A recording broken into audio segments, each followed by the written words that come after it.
Duryodhana dengan seksama mengamati seluruh perang Kurukshetra. Selama 4 hari terakhir, Pandawa berada di atas angin. Saya hanya memiliki 2 orang yang dapat mendukung saya dengan kuat. Yang pertama adalah Bhishma dan yang kedua adalah Karna.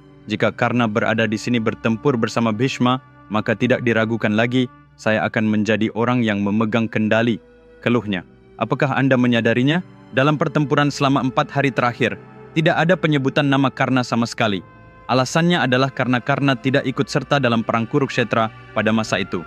Karena pada malam sebelum perang dimulai, para tetua dari pasukan Kaurava berkumpul dalam sebuah pertemuan untuk merencanakan strategi pertempuran mereka. Masing-masing dari mereka menyusun rencana pertempuran sesuai dengan kekuatan mereka. Setelah menyelesaikan strategi, Bhishma berkata untuk yang terakhir kalinya, "Duryodhana, aku mengatakan ini untuk kebaikanmu dan untuk kesejahteraan rakyat kita. Sekali perang ini dimulai, tidak peduli seberapa kuat kita, tidak peduli seberapa besar pasukan kita pasti akan kalah. Karena di pihak Pandawa ada kekuatan yang lebih besar dari segalanya, Dharma. Di pihak kita ada Adharma. Bahkan jika Adharma meraih kemenangan pada awalnya, pada akhirnya, hanya Dharma yang akan menang. Dengarkan aku, berikanlah Pandawa kerajaan yang menjadi hak mereka. Kita tidak ingin mengalami kemalangan dengan melihat orang-orang kita sendiri mati." Ketika Bhishma menasehati Duryodhana dengan cara ini, Duryodhana menoleh ke Karna dan bertanya, "Karna, bagaimana menurutmu? Katakan padaku." Meskipun Karna secara pribadi tidak menyukai ide perang, namun karena kesetiaan kepada temannya dan untuk menepati janjinya, dia menjawab, "Duryodhana, jangan berkecil hati. Saya ada di sini di sisimu. Bahkan jika tidak ada orang lain yang mendukungmu, saya akan berdiri bersamamu. Saya akan membawa akhir dari Pandawa dan memastikan kemenangan untuk Anda dalam perang Kurukshetra. Aku bersamamu." Sementara Karna mencoba untuk meyakinkan Duryodhana, Bhishma menjadi sangat marah mendengar kata-kata Karna. "Kamu anak kusir kereta yang tidak berharga. Cucu saya telah mengangkat Anda ke tahta yang tidak pantas Anda dapatkan. Kamu bicara tentang menjadi kuat? Anda yang hanya membawa setumpuk kutukan di kepala Anda. Apakah Anda adalah kekuatan pasukan Kaurava? Kau tak punya sedikit pun kecerdasan di dalam dirimu. Kau pikir kau bisa mengamankan kemenangan kami? Ketahuilah tempatmu. Tetaplah di tempatmu. Jika kau berbicara satu kata lebih dari yang diperlukan, aku akan melihat akhir hidupmu. Justru karena pengaruh buruk Anda, kehidupan cucu saya akan hancur." Karena tidak tahan dengan penghinaan ini, ia pun melabrak Bhishma Pitamaha. "Bhishma Pitamaha, Anda telah menggunakan kata-kata yang tidak seharusnya diucapkan. Apakah Anda benar-benar tahu siapa yang menyebabkan perang Kurukshetra ini terjadi? Perang di mana orang-orang yang dulunya adalah keluarga saling membantai satu sama lain? Itu tidak lain adalah Anda. Anda dan sumpah besar Anda adalah akar penyebab dari semua ini. Kamu yang menanggung semua kesalahan, tetapi kamu malah menuduh saya?" Dengan marah Bhishma meraung, "Jika aku melihatmu sedetik saja, aku akan menghabisimu di sini." Mendengar itu, Karna menjawab, "Dan kau pikir kau bisa mengancamku? Saya katakan sekarang juga, selama Anda masih hidup, saya akan menjauh dari medan perang. Hanya setelah Anda mati, saya akan menginjakkan kaki di medan perang Kurukshetra. Sampai saat itu, saya tidak akan ikut serta dalam peperangan." Dengan sumpah itu, Karna pun pergi. Sesuai dengan janjinya, karena kemarahan yang ia rasakan pada hari itu, Karna tidak ikut serta dalam perang Kurukshetra ketika Bhishma masih bertahan. Itulah sebabnya mengapa ia tidak pernah disebut sama sekali sampai sekarang. Pada malam keempat perang, tibalah waktu makan.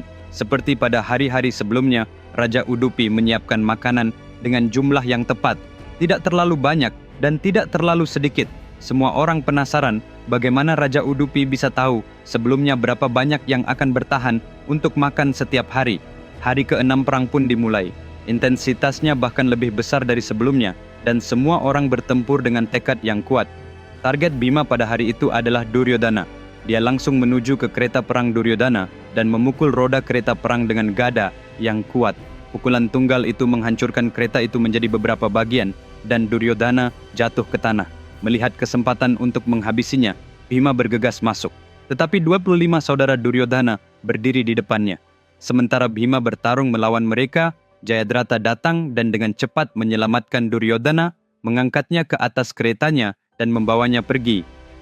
Menyaksikan kesempatannya hilang, kemarahan Bhima memuncak, dan saat itu juga ia membunuh 25 saudara Duryodhana pada hari itu juga. Teman-teman, Percayakah Anda bahwa hanya dengan membaca sebuah cerita yang paling menarik dapat mengubah seluruh hidup seseorang?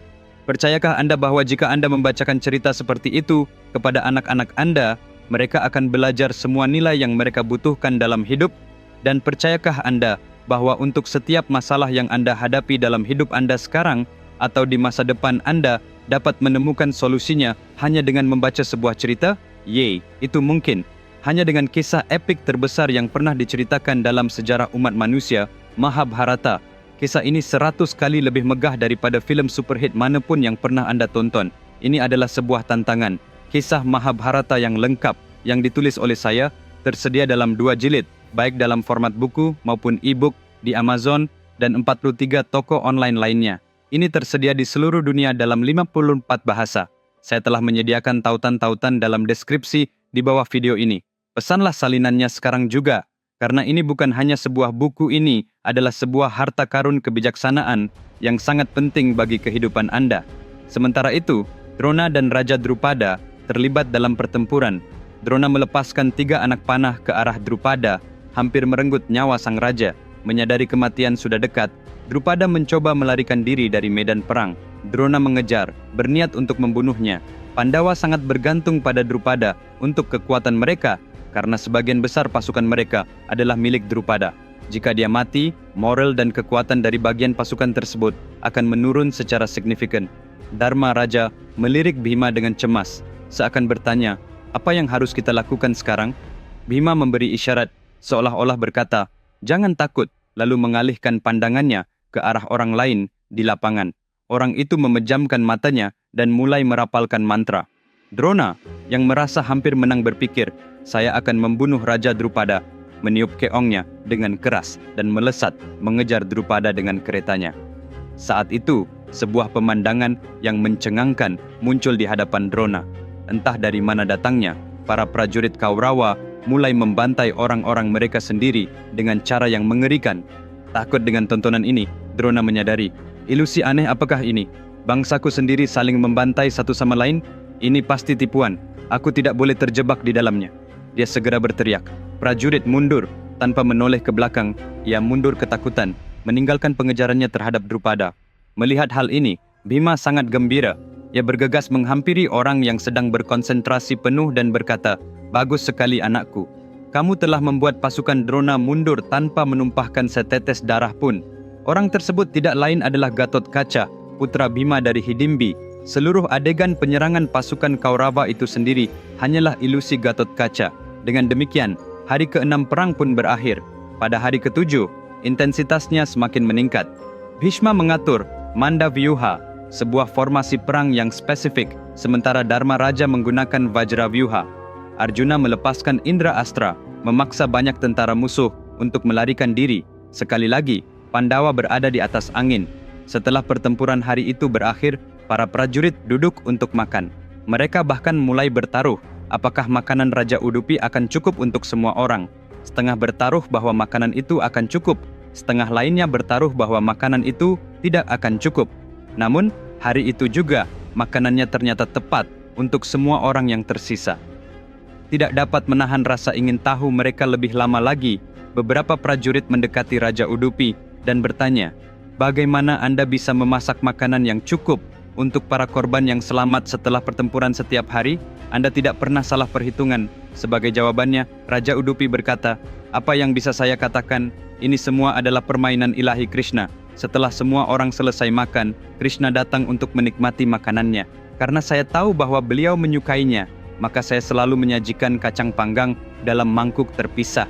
Malam hari sebelum setiap hari pertempuran, saya berkata, Krishna, saya tidak tahu berapa banyak orang yang harus saya masak untuk besok. Dia dengan riang memakan sebagian kacang tersebut, tetapi menyisakan sejumlah kacang di dalam mangkuk, lalu menatap saya sambil tersenyum dan pergi. Jika dia menyisakan misalnya 100 kacang, itu berarti saya harus memasak untuk 100,000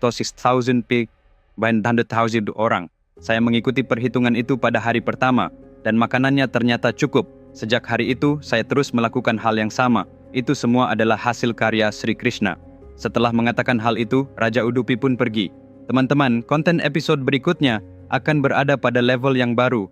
Jangan sampai ketinggalan. Sampai jumpa lagi hari Sabtu depan di waktu yang sama. Sementara itu, segera pesan buku-buku Mahabharata saya. Saya telah menyertakan tautan pembelian dalam deskripsi video di bawah ini. Dan jika anda belum berlangganan saluran saya, silakan berlangganan sekarang. Sampai jumpa, jaga diri kalian. Sampai jumpa.